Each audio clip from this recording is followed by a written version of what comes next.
Good afternoon and welcome back, everybody. For those of you that weren't with us this morning, I'm Helen Kemp. I'm Chief Executive of Leeds Mind, and it's really nice to have you with us. This afternoon's session is going to look at supporting staff mental health through a pandemic, which I think, from listening to the speakers this morning, that is what's been really critical to all of us as employers, and actually learning from each other is absolutely invaluable. So we have some speakers, and then we will have a live panel discussion at the end of the speakers. So again, please, can you put any questions that you've got for the speakers into the chat, and we'll pick those up in the panel event at the end. So first off, we have a short video, which is Voices from the Mindful Employer Network. So local employers in Leeds telling us about their experience of the network. Hi, my name's Goldie and I'm the Deputy Head of Operations for Key2 Futures. Key2 is an organisation that offers support and accommodation to care leavers aged 16 plus. And we work closely with local authorities and social care to find suitable accommodation for these young people, offering them support to be able to achieve independent living skills. A lot of the young people that we do support have a high risk-taking behaviour. Currently across the UK we support 340 young people and have 122 staff working for us. As we're a support organisation, we are frontline workers, so the work has continued for us throughout the pandemic. However, it has thrown some curveballs and new ways of working into the mix. What we have found though is with appropriate planning and communication with the staff team, we've been able to continue with that support that we offer to our young people. Although sometimes we've had to think outside the box and look at new ways of working. But one of the biggest challenges has been the staff wellbeing and young people's wellbeing throughout the pandemic, making sure that they're okay, they're being listened to, they're still happy doing what they're doing, because obviously everyone's been affected by COVID differently.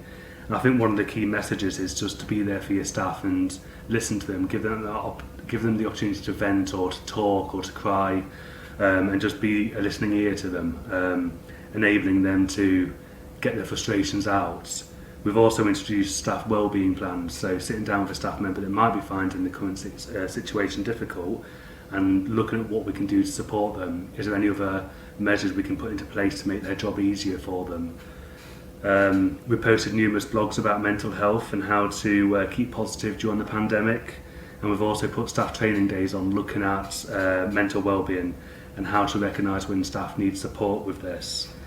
I think one of the key things as well was making sure that staff still took their annual leave throughout the pandemic, and even though people can't go on their usual summer holidays, having that rest break at home and just switching off was a key factor to keep staff going throughout this time, especially because of the work we complete is quite intensive. Another thing that we've been working on is trying to inject a bit of fun and a bit of humour into the workplace. When you turn the news on now or the radio on, it's always about COVID and what's happening, so taking staff away from that for a short period of time just to have a bit of fun and a bit of humour really uplifted their spirits. Even small things, as in staff meetings, we put on Guess Whose Fridge It Is. The staff members took a picture of the inside of the fridge and everyone had to guess whose fridge it belonged to. We had Rate the Pet, so everyone took a picture of the pet and people rated them and the winner got a prize. But we opened this up to team managers and allowed them to have that time with their staff just to have a bit of fun and just forget about what's happening in the real world, even if it's just for a few minutes. We found that due to the seriousness of the current situation, enabling staff to forget for that short period of time really helped them, and just being able to listen to each other and just to reflect was a really good piece of work, and that's continuing going forward as well. Additionally, across our organisation we've got mental health champions, so they've been supporting the staff team and listening to them if they need to. We also have an employee assistance helpline which we can direct staff to, which is a confidential service, so they can talk to trained counsellors if they are going through any issues or concerns currently. Another main thing we've been doing is the information sharing. Any changes to our ways of working and any new government guidance that's come out, we've shared straight away with staff and said this is how it's affecting us and this is what we're going to do to continue delivering that support that we need to deliver to our young people. And I think having clear communication and just keeping them lines of communication open has really helped us maintain what we need to do, supporting the young people and keeping staff safe whilst doing that. With the unfamiliar working environments and the everyday changes to people's lives, clear communication is key, and that's what we found. So hopefully going forward we can continue doing what we're doing. Supporting the staff team is key, and we've got working groups to look at how we can better do that going forward. So yeah, that's how Key2 have managed throughout the pandemic so far. If you've got any questions, then yeah, please let me know. Thank you.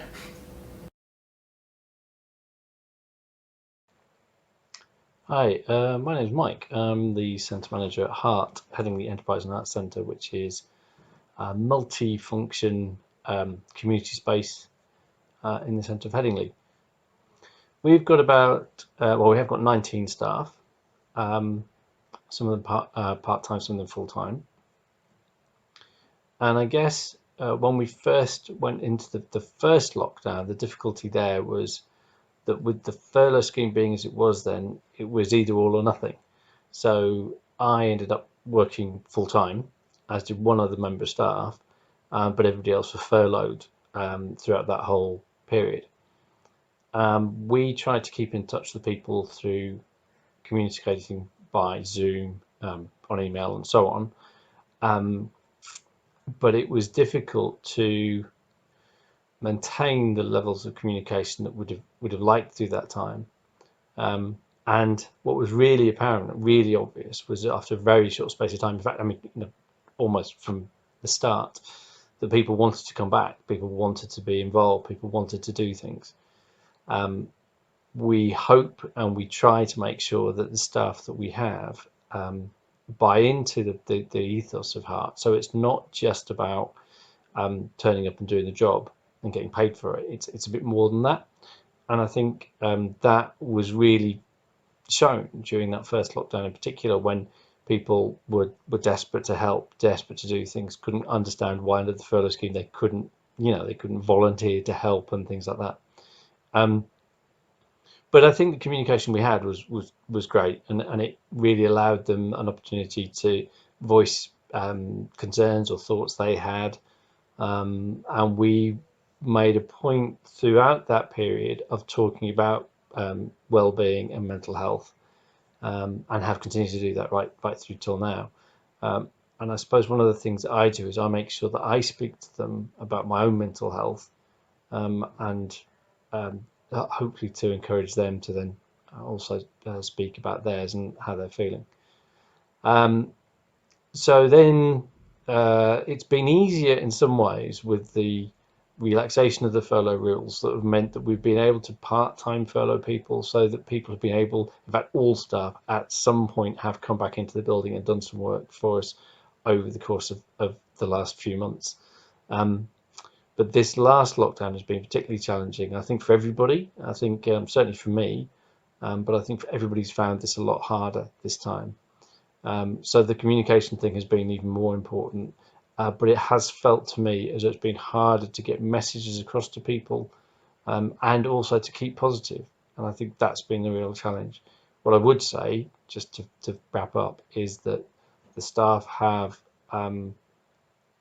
kept very in touch, are still keen to come back and still keen to be a part of what we're about, still joining conversations and so on. But ultimately, I think the difficulty may still yet be to come in a way. It's when we reopen, if people haven't been used to work, haven't been used to the environment that we have, then will that change? Somebody said to me the other day, if you'd left a job, would you go back and work for that employer a year later? And in a way, to some degree, that's what we're asking people to do. So that will be interesting to see how that pans out. Hi, my name's Sarah Jones. I'm a funeral director at Full Circle Funerals. I thought I'd take the opportunity to share what I think has helped us to stay well over the last year. One of the key things has been focusing on what is possible and trying to be creative and innovative rather than only thinking about what isn't possible and the restrictions that we're all having to live with, both personally and professionally.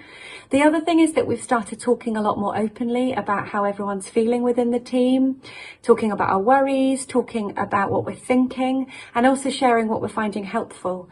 So one of the key things has been getting out into nature and outside as much as being possible. We've tried to take the opportunity to do that during the day, so during the work day, and even encouraging each other to go out if we recognise that it's starting to become difficult, the day's feeling heavy and just developing a difficult texture.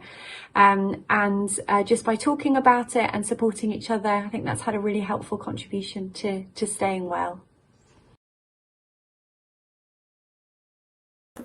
Hi, my name's Melissa and I work at M2R Education.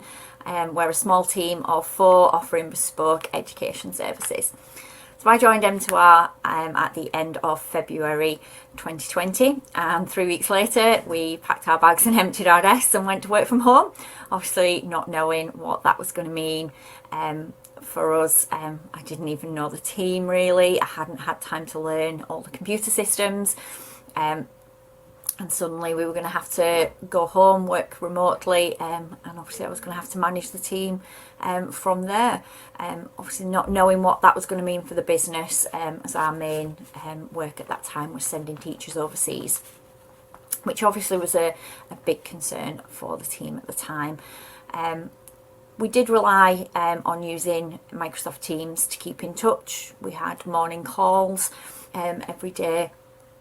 You know, brand new technology to us, something we hadn't used before, but we really embraced it and sort of, you know, relied on it sort of every day to keep in touch. And for the first week it was great, and we were, you know, happily using it, no problems. However, on the second week working from home, we were, you know, Monday, Tuesday went by, no problems. And then on the Wednesday, 8:30 during a morning briefing, I could see that my personal phone was flashing away. I could see my mum calling, could see my brothers calling, and it just wouldn't stop flashing. So I did step away from the call. Not something I'd normally do, don't normally take personal calls, especially during a work call. But I just knew something wasn't right. And that's when my brother told me that my dad had passed away in his sleep due to coronavirus. So yeah, Wednesday the 1st of April, my dad did always like to make people smile.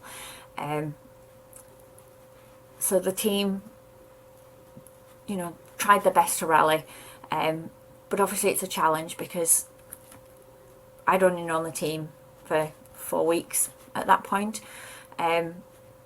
They didn't know me, I didn't really know them.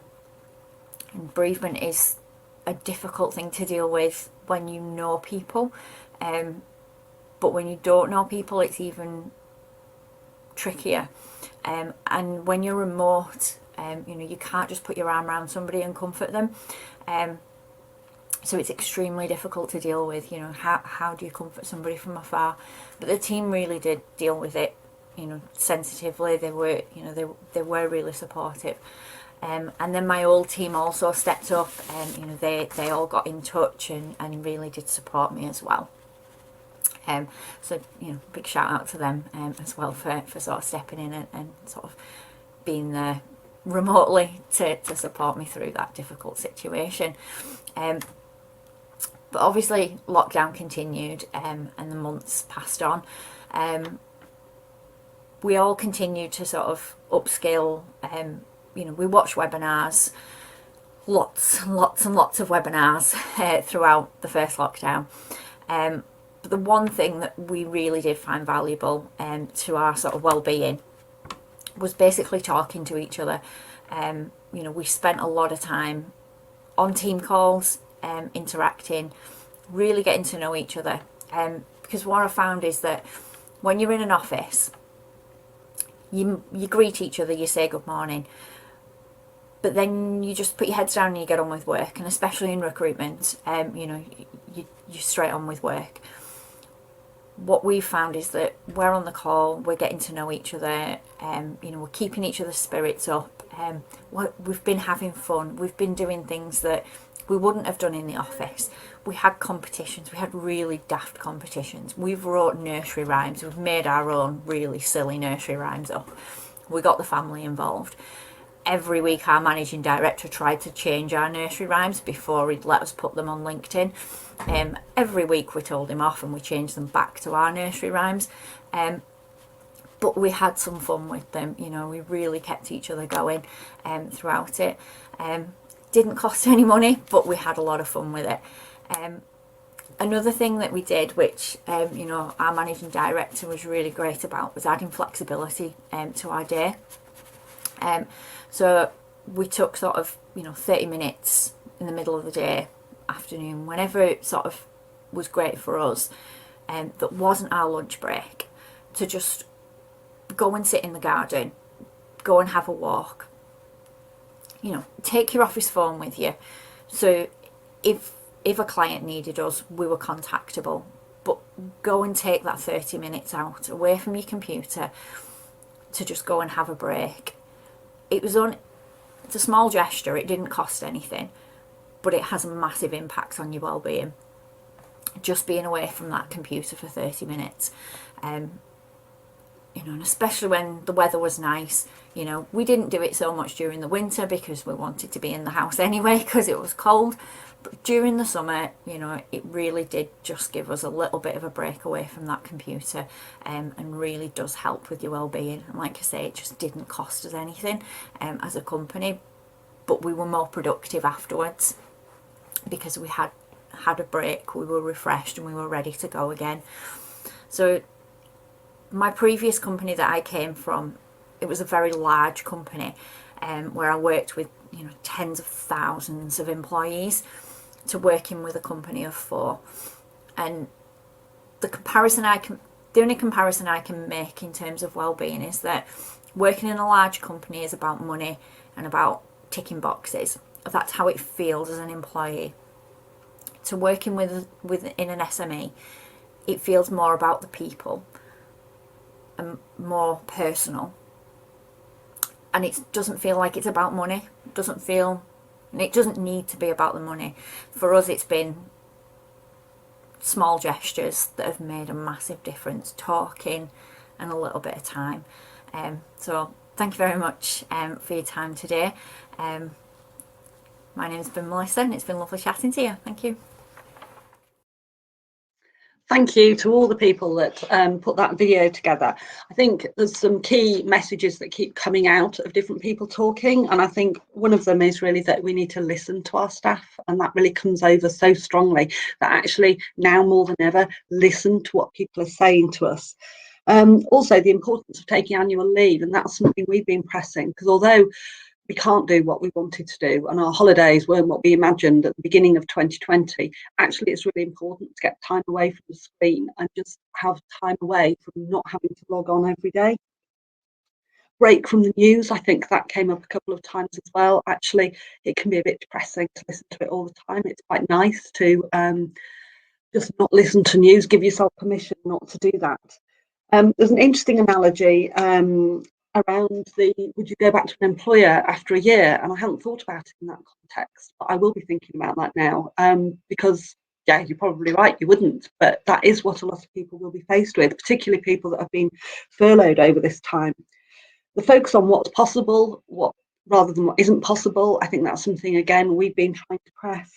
And I suppose another one was around supporting staff through bereavement. It's something that we've all had to think about as well during this time, and how we do that in the most compassionate way when we can't hug people and we can't see them. And again, the flexible working has come out again and again as so important, and how we allow people to work. And that's something, again, that we do need to take forward with us after this pandemic. So thank you again, that was a great video, and thank you to Laura probably for putting that together. So next we're welcoming Mark Poole, who is the Mindful Employer Lead nationally, based at the Devon NHS Trust. So welcome, Mark, and thank you for joining us today. Hello everyone. Hope you're all keeping well and are enjoying today's conference. So as Helen has mentioned, my name is Mark and I'm the National Lead for the Mindful Employer Initiative. Before I come on to speaking about the services that we as a mindful employer can offer, I first want to discuss where we were with regards to workplace mental health versus where we are now and some of the challenges we can expect to face going forward. Now, I won't be using any slides today, and while there won't be any time to ask questions during my session, I will be sticking around for the Q&A before the next break.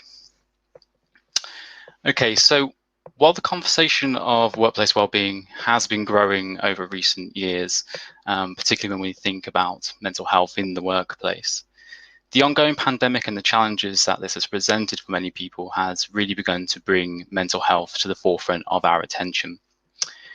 Now, you may have already heard these statistics from speakers before myself today, or already be aware of them more generally. But before COVID, it was understood that roughly around 1 in 6 UK workers were experiencing a mental health issue each year. As a result, Deloitte estimated that the annual cost of mental ill health to British employers was somewhere between 42 and 45 billion pounds. Now, while these costs do indeed vary depending on business sector and industry, this roughly translates to an annual cost of around £1,684 per employee. So not only is investing in well-being the responsible thing to do, but it does actually make good business sense as well. So now this is roughly where we were though as of January last year, and of course a lot has happened since then. So recently, with the ongoing challenges presented by coronavirus, the Office for National Statistics reported that the number of adults in the UK living with depression has in fact now doubled. We have also seen significant rises in the number of people abusing alcohol, which in itself may lead to further mental, physical or financial hardship. We have also seen increases in physical inactivity, which increases the likelihood of developing chronic illnesses such as heart disease and high blood pressure. And we've also seen a rise in the number of cases of employees who are continuing to work despite being unwell. Now, while there is some light at the end of the tunnel in terms of the ongoing vaccination programme and what this will bring, and we may begin to see workplaces returning to some form of normality in the near future, the knock-on effects of COVID for both employers and their staff are in fact likely to be much longer lasting. So we're not out of the woods just yet, so to say. Firstly, on the issue of presenteeism, the emergence of COVID-19 has left many employees feeling unsure about the future, especially when it comes to their long-term job security. So as a result, staff may feel that they need to be seen or recognised as being available at all times in order to show their value, loyalty or commitment to the organisation. This issue of presenteeism not only puts employers at a risk of reduced productivity, but it increases the likelihood of staff turnover as well, which are two things that will likely be the key to success for many businesses post-lockdown. Secondly, however, and perhaps more importantly, although we don't yet know the severity of its impact, is the issue of long COVID. So referring to the continuation of coronavirus symptoms long after contracting the virus, some of who have been affected report that these symptoms have lasted for 9 months or even more. Long COVID is estimated to roughly affect 1 in 10 of those who have contracted coronavirus. Symptoms of long COVID can vary dramatically from the continued loss of taste or smell to dizziness and respiratory difficulties, but it may also leave people feeling exhausted and affect their concentration. While we are still in the infancy of our understanding of long COVID, both from a medical perspective and in terms of its impact for you as employers, failing to acknowledge or support an employee with long COVID symptoms may not only again damage the productivity of your organisation going forward, but given the long-term health implications that it brings, it may actually also land you on the wrong side of an employment tribunal. So given the challenges that we are currently facing and we are likely to face in the months to come, this raises the question of how we as employers ensure that we are doing all that we can to support the well-being of our staff. Well, Unfortunately, there is no easy answer to this question, and as great as it would be, there is no one-size-fits-all approach. Instead, how we achieve this will look different for each employer depending on their industry, their size, sector, or even their geography. And this is where we as Mindful Employer can help you. So firstly, by signing the charter for employers who are positive about mental health, you as an employer are signalling to your staff that you are making a mental well-being a priority within your organisation. Now, not only does this help begin changing the culture around mental ill health within your places of work, evidenced by the fact that for those organisations who have signed the charter, around 60% of staff reported feeling confident enough to speak to their line manager about a mental health issue. But as the charter signatory, you will also have access to our logo to use on your website, social media, or even recruitment materials, which in turn, as public awareness of mental ill health rises, may provide you access to a greater pool of candidates for future vacancies. We also offer charter signatories the opportunity to subscribe to our Mindful Employer Plus service, which has been designed to provide support to those micro, small, medium enterprises who perhaps cannot afford to buy in those full employee assistance programs.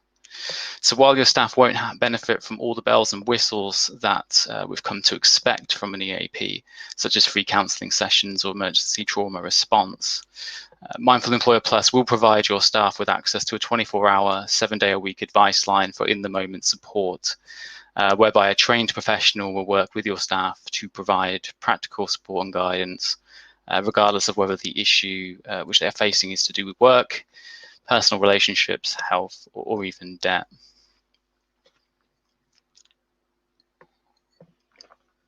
Now, while Mindful Employer Plus is exclusive to our charter signatories, you don't need to have signed the charter in order to benefit from all the services that we offer. So we've also developed a number of off-the-shelf training programs for you and your staff to dip into, including training around staff resilience, general mental health awareness, and how managers might appropriately approach or respond to mental health issues within the workplace. What makes our training somewhat different to others, though, is that as part of Devon Partnership NHS Trust, we come primarily from a clinical background. And as such, we have been able to adapt our clinical knowledge and experience to suit a workplace environment. Finally, we also offer you the opportunity to join our mailing list. Here you'll receive monthly updates from Mindful Employer, including updates around the wider mental health at work conversation. And you'll even receive discounts on upcoming events from our partners, such as Business Forum's International's upcoming webinar on building and managing successful remote teams. Okay then, so that about wraps me up. So I just wish to thank you all for listening. I hope you found my session useful.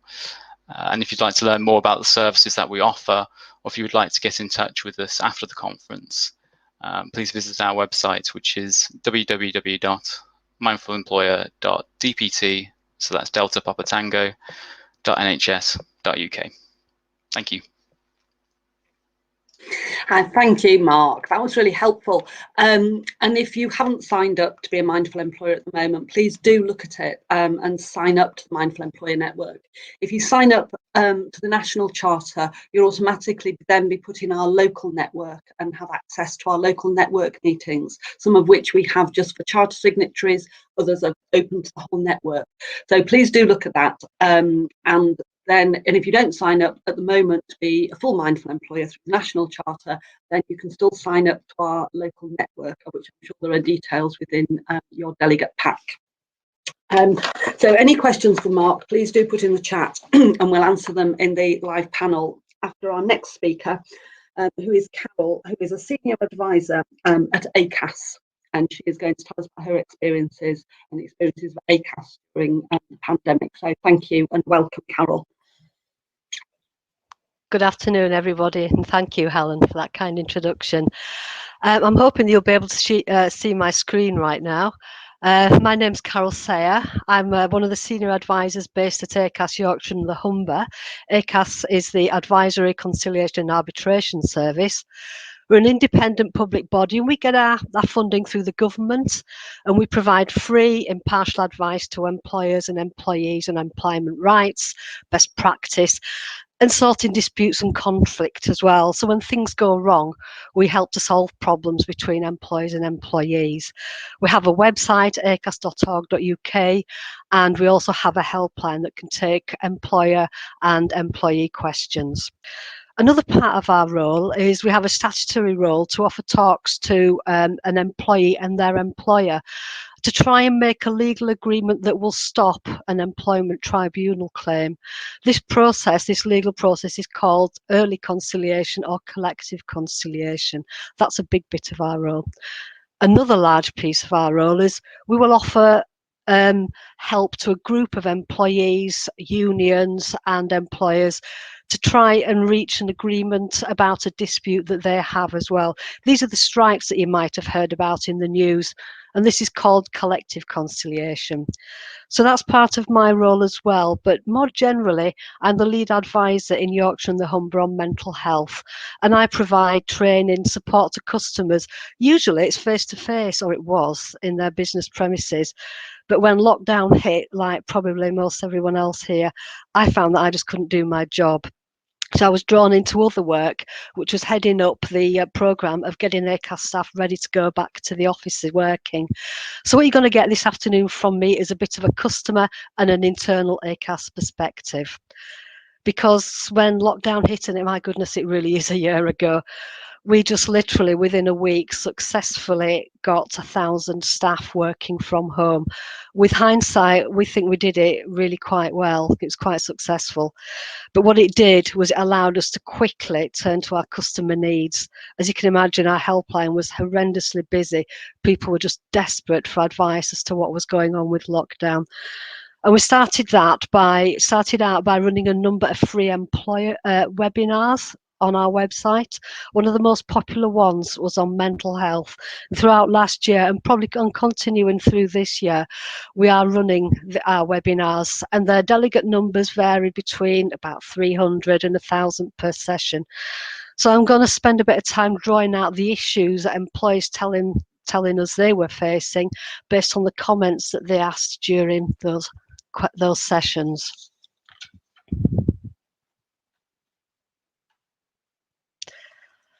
So, concerns from staff about going back to the workplace.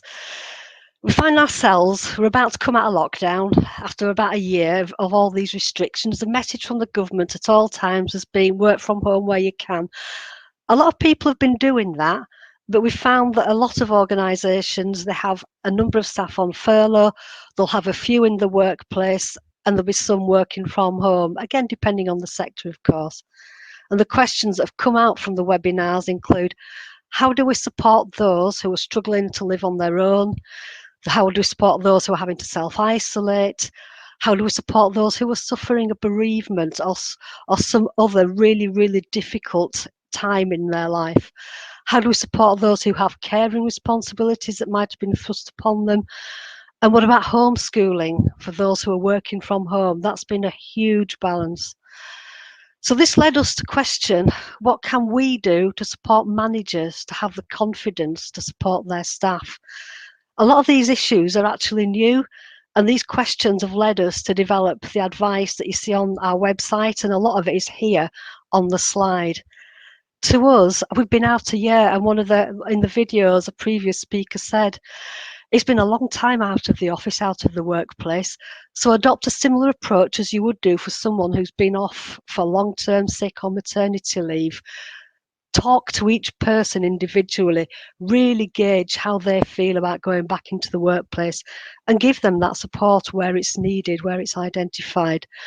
And most people are going to feel a little bit unnerved and nervous about going back, regardless of their background.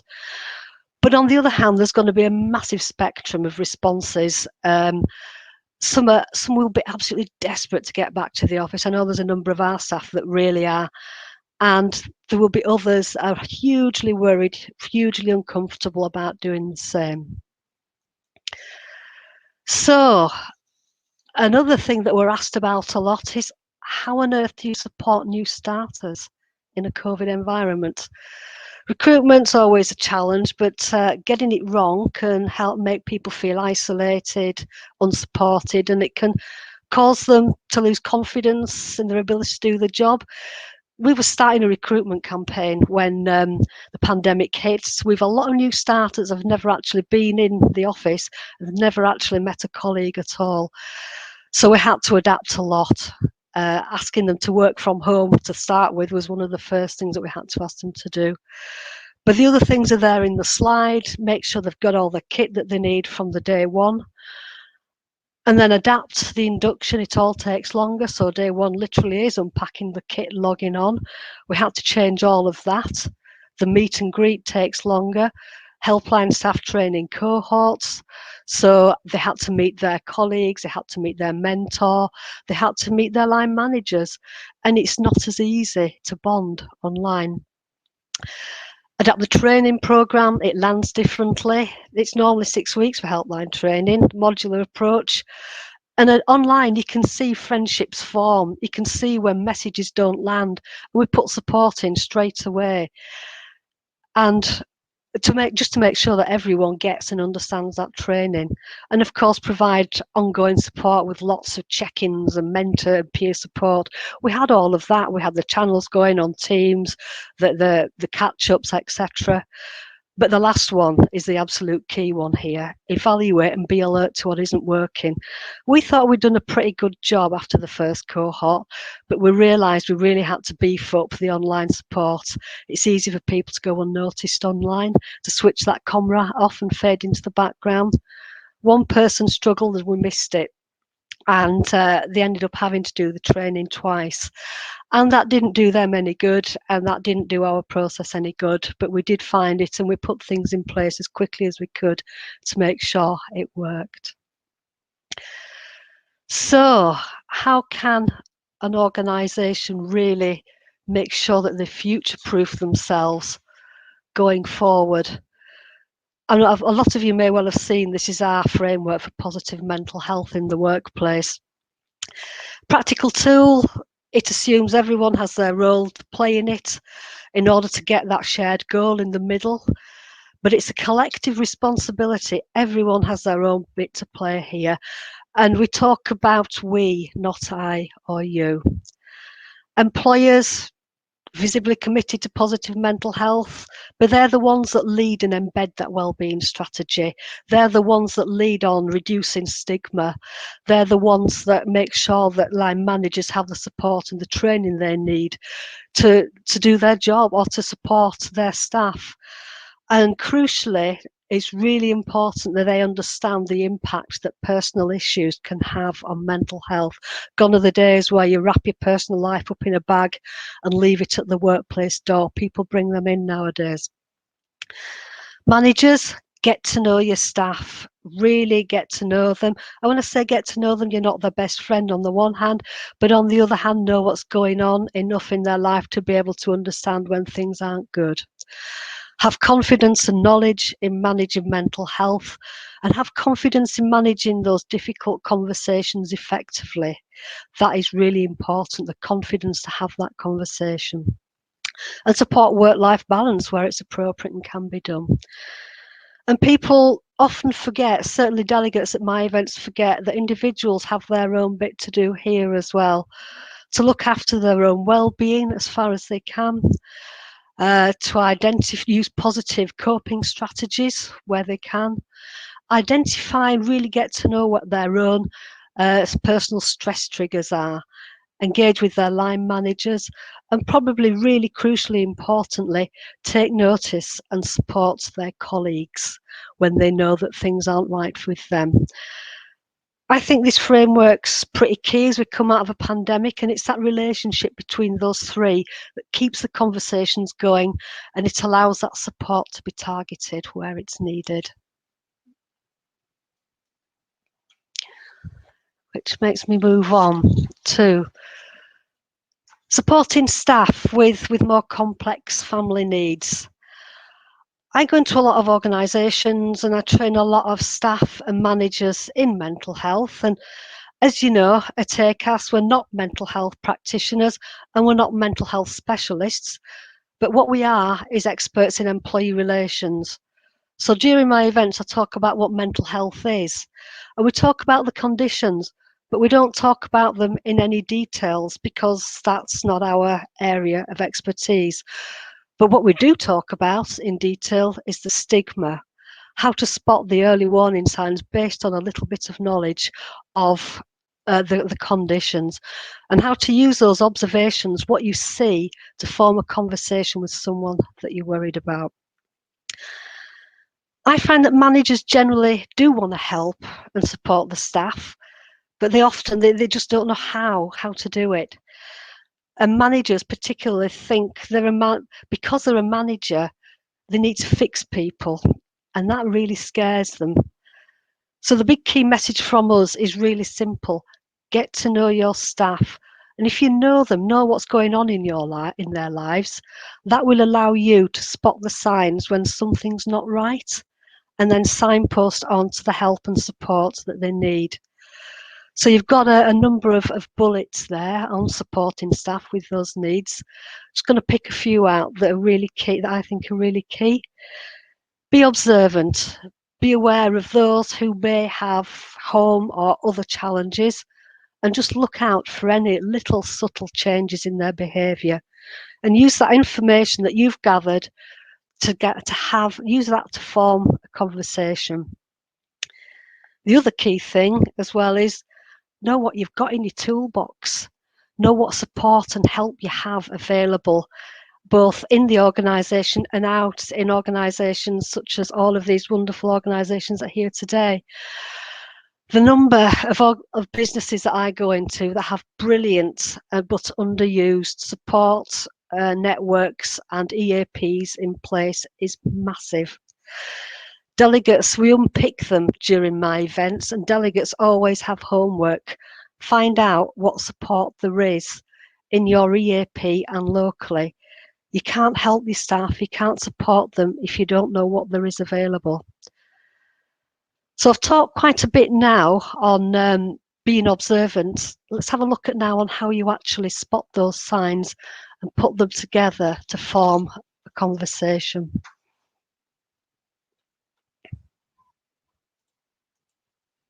Okay, so we all know there's a stigma around mental health. We all know that it makes people nervous. We all know that managers aren't really sure how to have a conversation with someone they're worried about.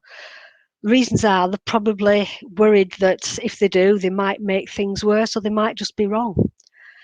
And of course, poor mental health can be complex, and it's not always easy to spot because people often want to hide it, and it's not easy to spot, especially online.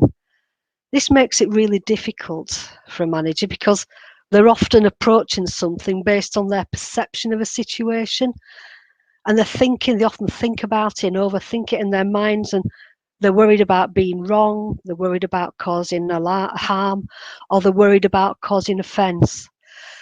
So the conversation just doesn't get had. But back to the framework in an earlier slide, this really is a critical relationship, the line manager-employee relationship. A line manager's got to have that confidence to have that conversation early on in order to figure out if there's an issue, and if there is, how it can be supported. So how do you do that? Just go through quickly how we suggest you do that. Step 1, get to know your staff. Looking at one of the signs on the slide there, my elderly parents moved in with me. That tells you there's something different in that environment as a line manager. That could mean that, well, that means that that person now has additional responsibilities. It could have an impact on work. It might not, you don't know. So I would then notice that person, have conversations. Hi, how are you? Are you okay? Everything all right? And just see how they're going along. But you might notice a few days or a couple of weeks later, they're logging on a bit later, they've missed a couple of deadlines, something that's not like them. And it's different, and it's sort of thinking, a bit worried here. How on earth how do I start that? How do I begin with that? So you can use what you've seen to start the conversation, or what you know to start the conversation. Hi, just wanted to catch up with you, see how you are. I know your mum's moved in with you a couple of weeks ago. How's it all going? And if it's going wonderfully and swimmingly, they'll tell you. If it isn't, they might hide it. But if they do choose to hide it, what you can do is use what you've observed and say, yeah, I hear what you say. You say it's going swimmingly. But I did notice you missed that deadline the other day. I wondered, did you have something else on? Is there anything else that's in there? Because if there is, you do realise we've got the EAP, we've got all this stuff, we can help you, and we want to do that. So you can use the evidence that you've gathered, and if it's wrong, say, nah, it was just a bit off. Sometimes it's worth being absolute, having the conversation, saying I might be wrong here, and sometimes I put 2 and 2 together and make 6. If I am, tell me to go away. But at least you've had the conversation and say, well, if the support is there, then please do take it up. So it's about having that conversation and using what you know and using what you see to form it into the words, to have a chat with a person who you've noticed could well be struggling. That's my talk. I hope you found it helpful. Please do ask questions. I can see some coming through in the chat. And thank you very much for your time and for listening. Thank you. Thank you to both Carole and Mark for their insights there, which have been really helpful. So please do keep your questions coming, and I will welcome them both back now, and we can start to answer some of those. So thank you very much. Firstly, a question to Carole. How do you evaluate, are there any tools, or how do you evaluate what is actually working within the workforce?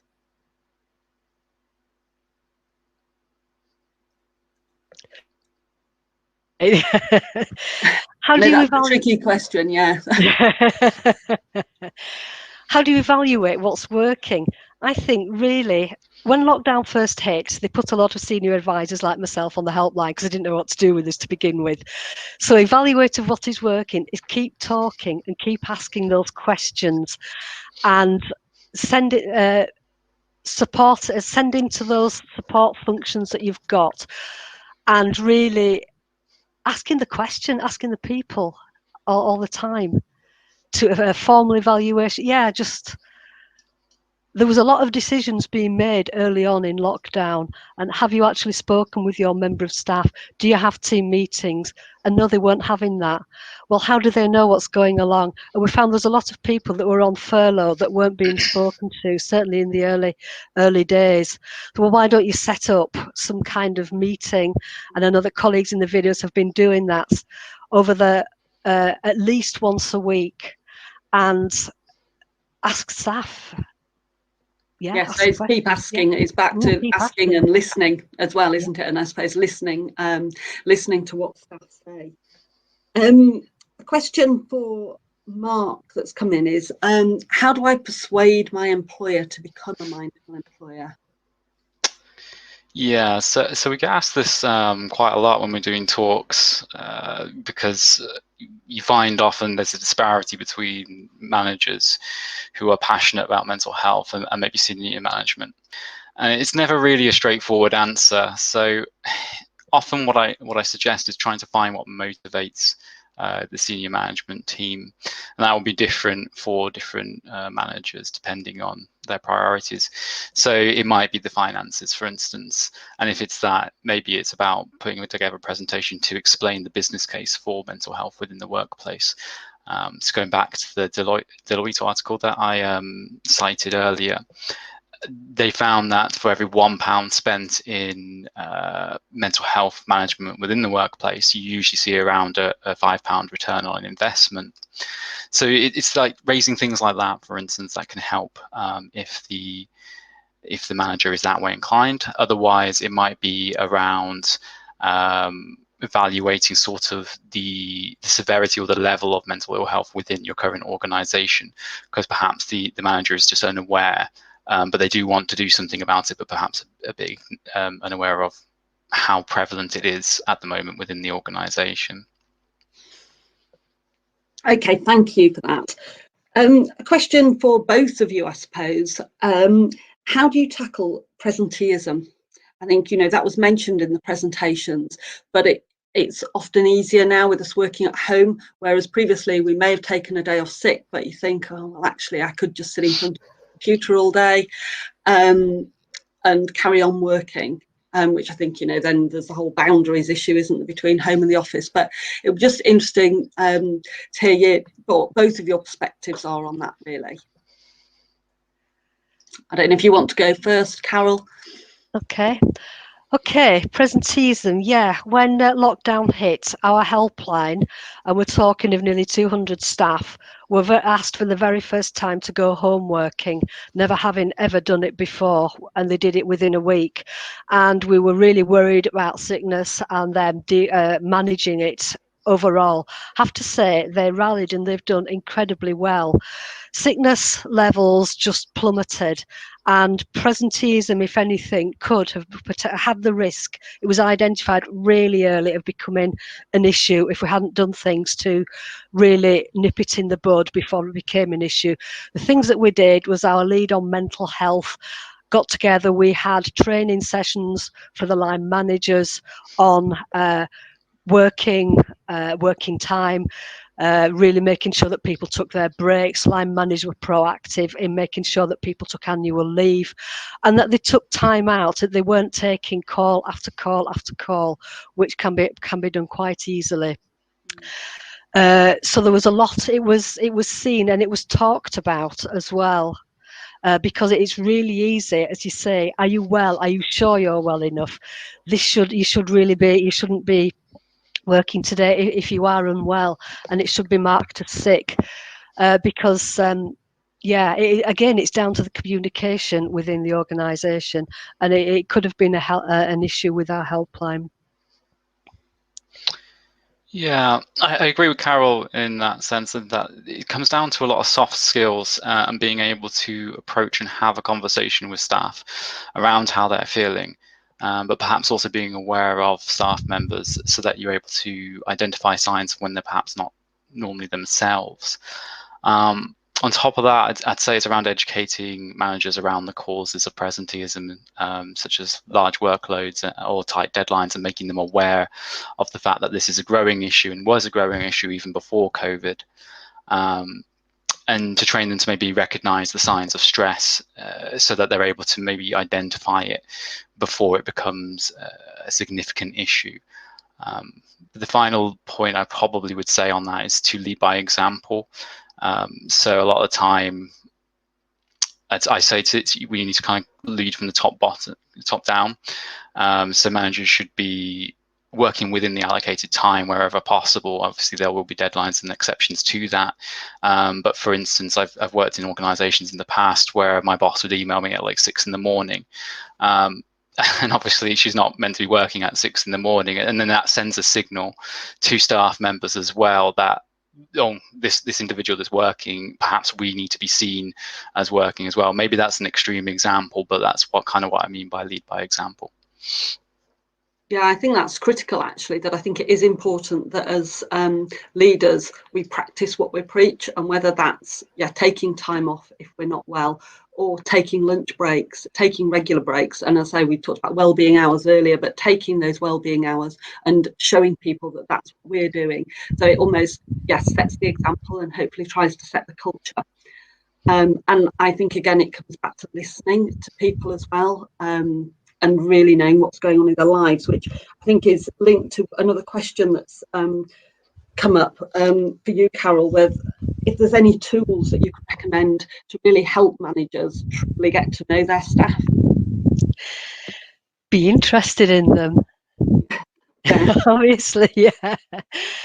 Talk to them, get to know them, find out what's going on in their life without being intrusive, and there's nothing wrong with asking questions that are work related. How are you managing? Is everything okay at home? What's going on? And as long as the impact could be home, then it's not it could be work. If it's linked to work and the impact that anything in their personal life could have on work, then it's not too intrusive. Is everything all right? How are you going? How's the family? I know you've got a couple of kids. Are they okay? How's homeschooling going? Anything there? Anything we can support with? And it's finding out what's going on, what's happening in their personal life through questioning. When lockdown hit, another instruction that we gave was because my life was just spent on the road, delivering a training and delivering events to employers. We hardly, as a team, spoke. We hardly ever saw each other. But once lockdown hit, then all of a sudden, everybody just started talking. Everybody, all the team started talking a lot more.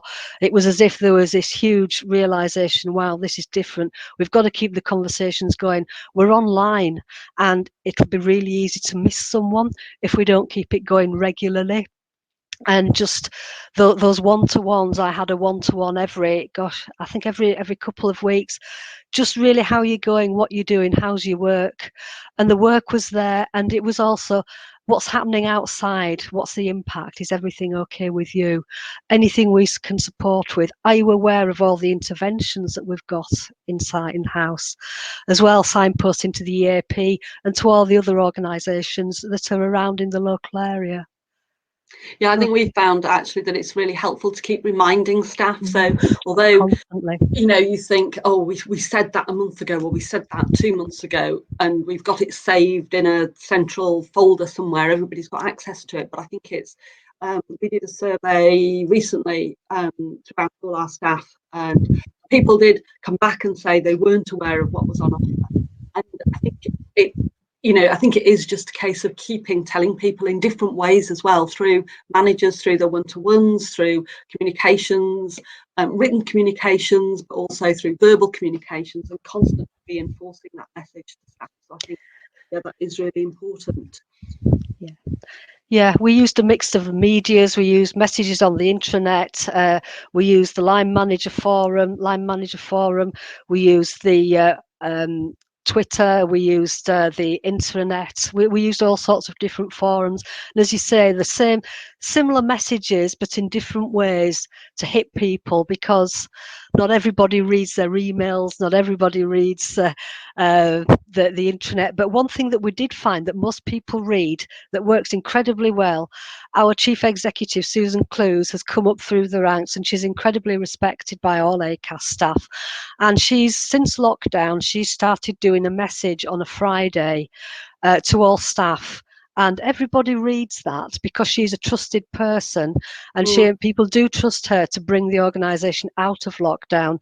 And we know that we will not be going back to the offices unless it's safe. And everybody knows in Acas that they will not be forced back into an office against their will. Why would we? Everybody's working effectively from home. So, and it's about finding a trusted source as well that can convey messages. The comms in all of this really is probably the hardest thing to crack, and it's the hardest thing to get right, and it's constant. Yeah, it's a constant. Yeah, I think you're right on that, and I think you mentioned trust, and I think trust is so important, particularly at the moment. About I think as employers we need to trust our employees, absolutely implicitly, and employees, it does help if they trust the leaders of the organisation, and that, I think that is really, really key at this time. So there's another question that's come up, which I think probably directed towards you, Mark, which is how do you challenge mental health stigma and discrimination in the workplace while working from home? And do you have any examples? I guess this kind of is a nice segue from what we were just discussing around communication, because it's all around education, really, to challenge stigma. Educating around sort of the impact of different mental health conditions, what they look like, for instance, really helps to reduce stigma.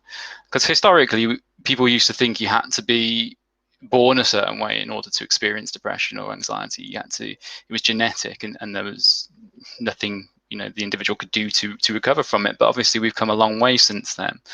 And I'd like to think most people aren't in that mindset now, but perhaps they are still a bit ignorant to what the issues of depression might look like for someone versus just someone having a bad day, and how normal anxiety looks like versus someone who's experiencing chronic or generalized anxiety disorder, because again, we all experience anxiety from time to time.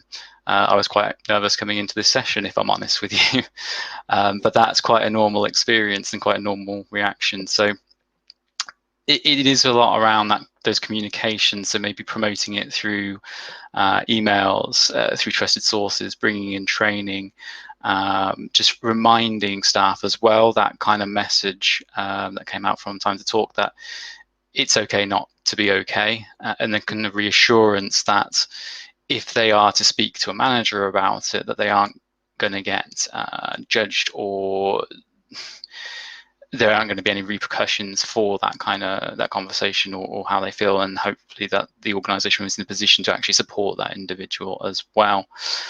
In terms of examples, I'm afraid I can't think of any off the top of my head, but certainly I'll go away and I'll have a think of that, and I'll let you know. That'd be helpful, thanks. And I don't know if you want to add anything to that, Carole. Yeah, I can actually. I have an example. I delivered some training last week in an organisation for the senior leadership team, who were just really starting or embarking on the mental health journey. And one of the questions was, there probably is a stigma in this organisation. What can we do about it? What can we do to make sure that people feel comfortable and safe? If they're feeling unwell, they can then approach their line manager, because if there isn't trust between those three, it ain't going to happen. And we ummed and ahed, and they then came to the conclusion. I think the chief executive had a partner who'd suffered quite badly with anxiety and depression, and she'd struggled as well to help support this person as during the pandemic as well. So they decided that to start with, she would write a blog about it and share it with everybody across the organisation. And they would embark on their way to destigmatise mental health through that. And then they were going, that's as far as they got. That was their idea. But again, another organisation, that I did, that's before the pandemic, they had plans where various members of the senior leadership team actually, we said, look, I've struggled with this. I have help, I have support, and it's not a problem. If you're struggling, don't. There is help and support, and we will help you within the organisation. It's not an issue. Please do talk. Please do tell us if you're struggling. It's absolutely fine. Yeah, I think telling your own story is so important, really, isn't it? And goes part of that way to building that trust that we were talking about. So one of the early videos that we saw from the Mindful Employer Network touched on the subject of bereavement, and I think obviously this is something that's been high on people's agenda throughout the pandemic. But I suppose, have you got any tips or suggestions for managers to give them the confidence, I suppose, to manage staff going through bereavement and enabling them to take care of themselves? Because again, I suppose it's coming back to the presenteeism question, that it's, in a way, because you're at home, it's easy to carry on working. But actually, I think bereavement at this time is probably harder than ever, because you haven't got that chance, as say, to go and hug people, to go and talk to them, perhaps not even be able to attend a funeral because of the restrictions. And I just wondered if both of you wanted really to talk about any advice you've got on that. That's a tricky one. So I suppose I first want to start by talking about the fact that, obviously bereavement is something we all experience at various times in our life, and we all react into it in very different ways. So it is very much a natural part of life. Certainly when I worked as a therapist before this, we'd often get patients coming to us with bereavement issues, and honestly, they were just at the start of that, and it's quite a normal process, quite a natural process, like I say. So sometimes it can be quite hard for us to interject, if you like. We might see them struggling and we want to go jump in and save them, but we often need to allow the process to kind of play itself out a bit. Certainly as a therapist, if they were within, the bereavement was within a month, we actually wouldn't treat them, because it's not appropriate, because it's understandably they're going to be upset, and understandably a lot's going to change for them, and they're going to be in a weird place. If it's going on for prolonged periods of time, then perhaps, yes, we need to start having those conversations with them around what we as an employer might be able to do to support that individual, what and kind of working collaboratively, I think, with the individual, because everyone's going to be so unique in this approach. So obviously in the question there, they're talking about not taking the leave, for instance, and for some people, yeah, they're going to want time to grieve, and some people are going to want the distraction. It's not necessarily, it's difficult because personally I'm not from a legal background, so I don't know if by employment law we have to give them the time off, but it's hard to say whether the time off for them will be beneficial unless they feel it will be. So it feels to me a bit hard to sort of say you have to take that time off at that time, because it might actually be helpful for them to kind of distract themselves, if you like, from work.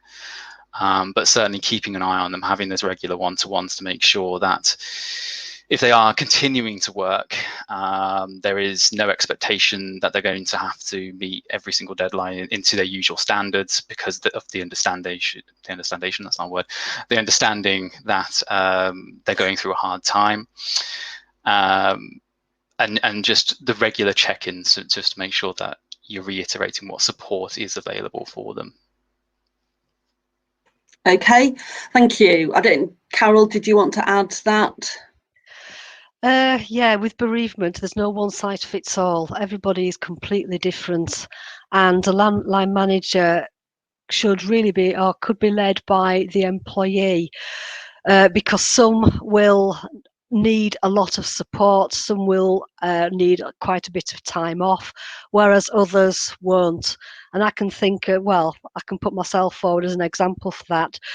2 years ago, my mum very unexpectedly committed suicide, which was a total shock to everybody. And I had 3 days off afterwards, and I got sick up and fed up of reliving everything, the police, etc., telling people, drinking tea and cakes. So on the 3rd day, I rang my manager and said, I need to come back to work. I need something for normality. I could feel myself being dragged down. So I went back to work on Monday, and that worked for me, but that won't work for everybody. I think everybody is different, and the manager needs to have that, as precisely as Mark said, regular conversations all the time, support there, really watching for signs of stress or distress when other help might be needed. Yeah, no, thank you for that. And I think I've just been reminded that there is a session on Thursday afternoon, which is actually being run by Leeds Bereavement Forum. So if people want to sign up to that workshop, there are still places available, and that will, that is the topic for discussion at the workshop. So we can go into that a bit in a bit more detail. So I think we are coming to the end now. I had a question actually that I wanted to ask Mark after your presentation, which I think as there aren't any other questions from the floor, I can ask you, and that's more around long COVID, I suppose, and as employers, what we should be doing to support people who maybe have long COVID, and how we approach that really in the workplace. Yeah, again, this is going to be a challenge because, of course, we still don't know a lot about it. So at the moment, there are still conversations around whether long COVID should be classed as a disability going forward, because it may well be that it's so enduring for these individuals that it becomes a disability, and as such, they would gain the rights of any disabled worker. But it is going to be a challenge, and I think, again, just to kind of go back to it, it's going to be around those conversations. Really, it's really around those soft skills. I wish I kind of say you could do X, Y, and Z, but it's going to be around individuals because it's going to be so varied as well. So as I mentioned, it might be just the loss of taste and smell, and that won't really impact people's job unless, of course, their job is as a taster or something similar. But then for many people, it might be that exhaustion, that fatigue, and that, for an office worker, that might not be so bad, and it might be around flexible working so that they can dip in and out when they're feeling better. But for a lorry driver or something similar, that could be quite fatal.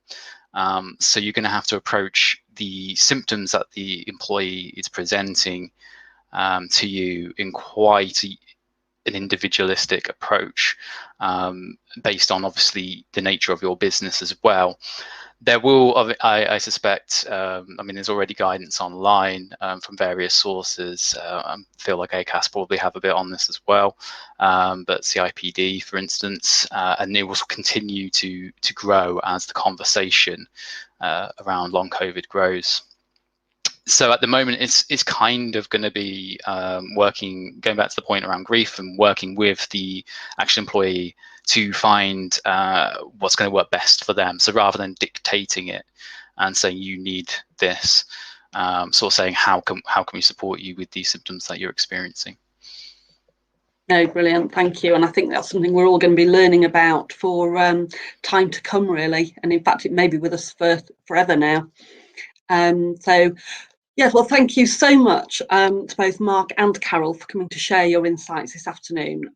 Again, I always learn something from these sessions, so and I hope everybody else has too. So it's been really good to have you with us, and thank you for giving up your time today to come and join us. And please do, stay with us for the rest of the conference. Come and join the sessions that you would like to. It'd be nice to see you there.